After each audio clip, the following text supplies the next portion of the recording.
만민에게 복음을 전파하는 그 믿음은 사실은 정직에서 비롯되는 것을 우리에게 말씀해 주고 있어요. 정직에서 용기가 나오는 것을 말씀하고 있습니다. 그리고 그 충성과 용기를 가지고 그 베드로와 제자들은 유대인들과 예루살렘에 사는 모든 사람들아, 이 일을 너희로 알게 할 것이니 내 말에 귀를 기울이라, 그렇게 외치고 있는, 샤우팅하고 있는 것입니다. 그리고 사도행전 2장 22절에서는 이스라엘 사람들아 이 말을 들으라, 이렇게 외치고 있는 것입니다.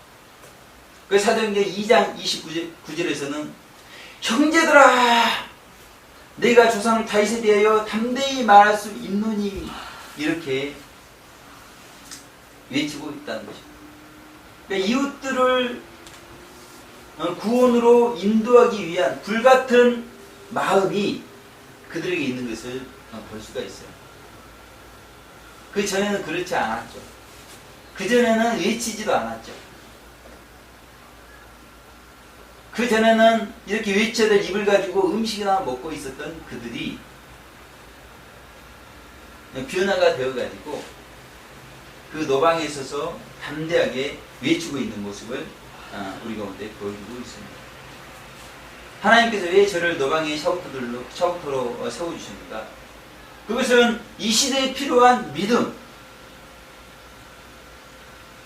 죽더라도 충성스럽게 용기를 가지고 외칠 수 있는 그 믿음. 그 믿음은 저희 집 가훈이 뭐예요? 정직 아닙니까? 정직. 정직에서부터 나오고 있다는 거예요. 하나님의 말씀을 믿는 그 믿음, 말씀 그대로 살기를 원하는 그 마음에서부터 충성과 용기가 나오고 있다는 것입니다. 그것을 가지고 이 마지막 때 식어져 있는 교회 성도들의 마음에 불을 지피고 자고 있는 교회 성도들을 깨우는 그런 일에 하나님께서 사용하고 있다는 것입니다. 아멘. 그래서 우리는 이와 같은 믿음과 마음으로 해야 할 일이 있다는 것이에요. 그 해야 할 일이 무엇인가? 오늘 15절에서 19절까지 우리 가운데 말씀해 주고 있다는 거예요. 그것은 무엇입니까? 만민에게 복음을 전파하라. 아멘.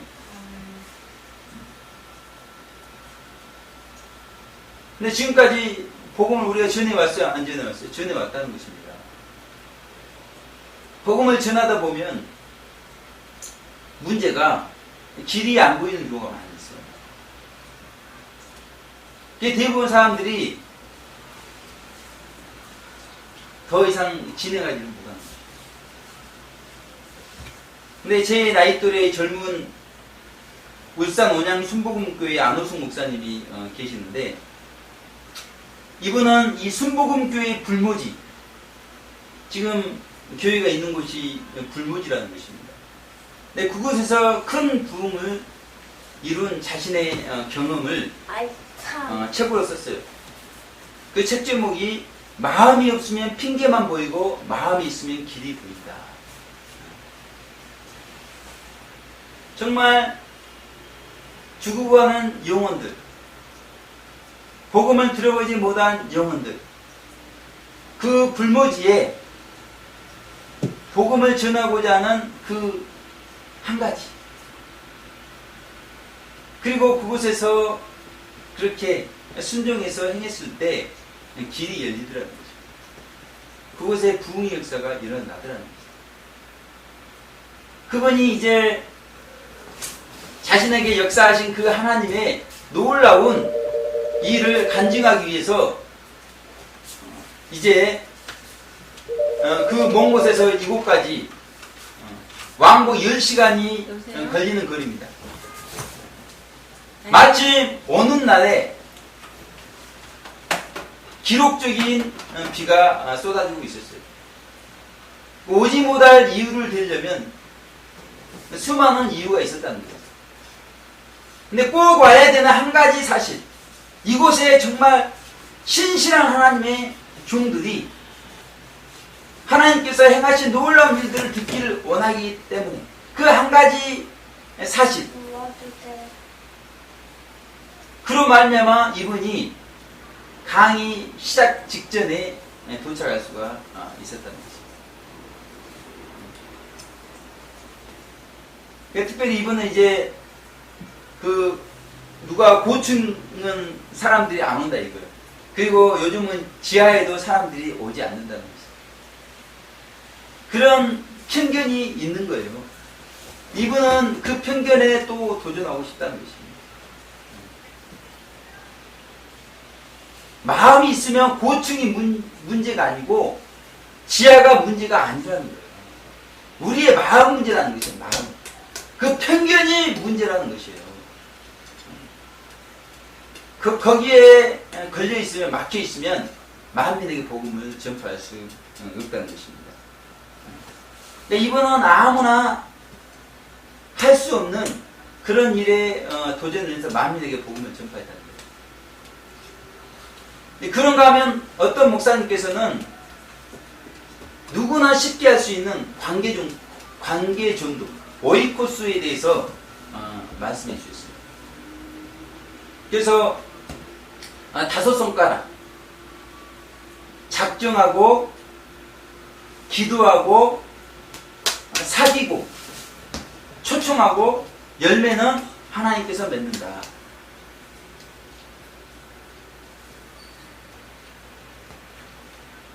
작정하는 거 할 수 있어요, 없어요? 가까운 사람? 나와 가장 가까운 사람, 그들을 교회로 초청하기 위해서 작정하는 거 할 수 있습니까, 없습니까? 그러니까 누구나 할 수 있다는 거예요. 우리 산하도 할 수 있고 인하도 할 수 있다는 것입니다.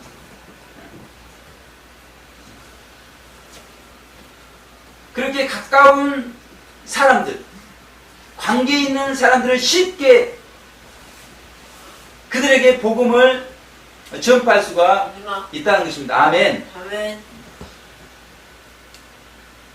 그런가 하면, 자, 노방에는 우리가 아는 사람이에요, 모르는 사람이에요? 아는 사람. 모르는 사람이 대부분이죠. 모르는 사람들에게 나가서 복음을 전파하는 방법이 있다는 것입니다. 노방에 서서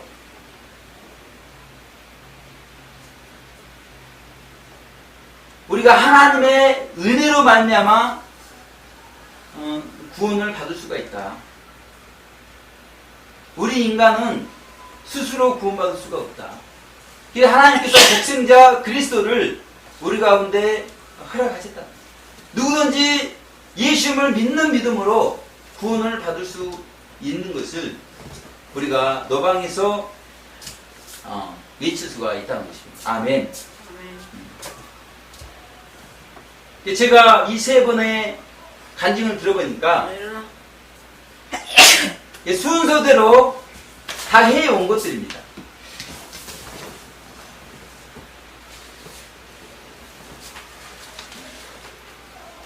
정말 알코올 중독자, 정신장애 이런 분들을 섬기면서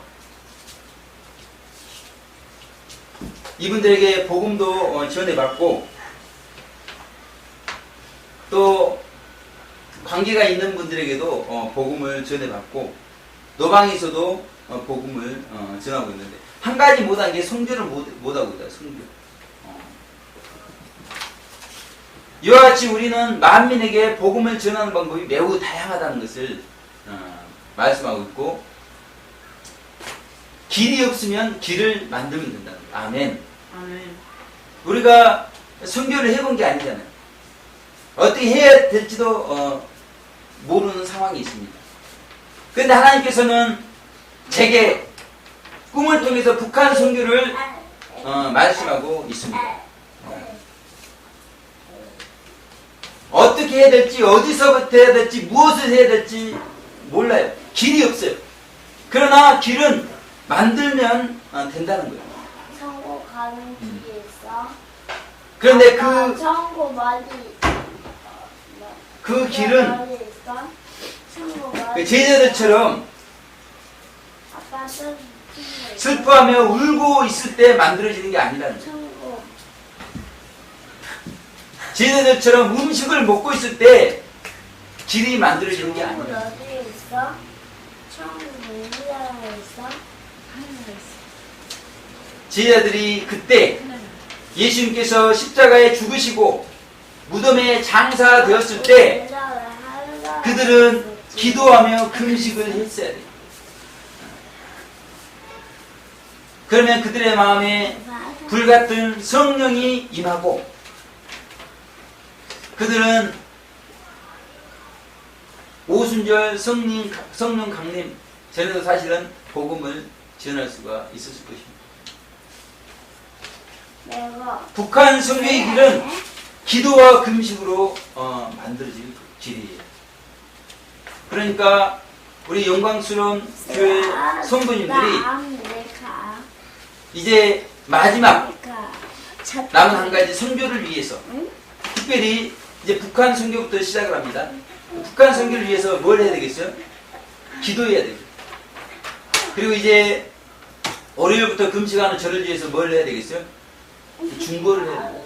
할 수 있으면 저와 같이 금식하시고 사람마다 이제 다양할 수 있기 때문에 그러지 못하면 기도하고 중보를 해주시기를 주님의 이름으로 축원을 드리겠습니다. 47자 주말 SOS 모임에는 많은 분들이 참석했습니다. 이와 같이 우리가 만민에게 복음을 전하기 위해서는요 서로 동역을 해야 이것이 가능하게 되어 있는 것을 우리 가운데 말씀하고 있습니다. 그러면서 우리에게 필요한 것은 무엇인가?